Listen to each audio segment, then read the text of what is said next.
新闻要邀请咱的乡亲来去景西瓜，即摆才是西瓜大出的时，咱观众朋友，咱的乡亲敢知影讲，伫西瓜田内底有几啊千粒，甚至几万粒的西瓜，这鉴定师傅是安怎伫西瓜田内面经出上水、上百年的西瓜，转伊那甲搬上车，卖去到各地。整个过程，也就是讲呢，伊做事的时间是比透早到日头落山是真辛苦，透过镜头做回来看卖。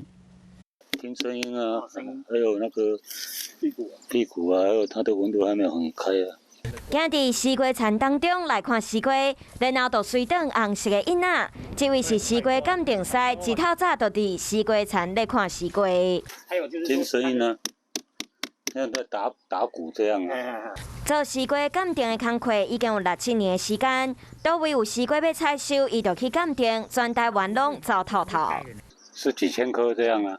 有的1万颗的啊，有的2万颗的啊，不一定啊。西瓜真大粒，毋过嘛真惊会靠伤。这个时阵，就需要有技巧的朋友，一个人等，一个人接，好有应合嘅囡仔的西瓜，对铁外车搁运到伫车路咧驶的大卡车顶。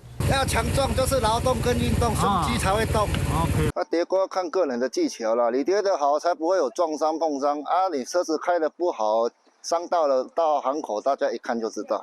伊直到尾仔嘛收来真高价的西瓜，总算全部运到车顶，要再去全国各地来卖。足甜，又刷，好食，好吃。真侪人伫日头下骹辛苦做工课，才会当互消费者食到遮尔鲜、搁遮尔高价的西瓜。Hello， 大家好，我是乃瑜，要教给大家2个任务。第一个，华视新闻的脸书专页，你按赞了吗？还有华视新闻的 YouTube 频道，赶紧订阅起来，还要记得按赞，开启小铃铛哦。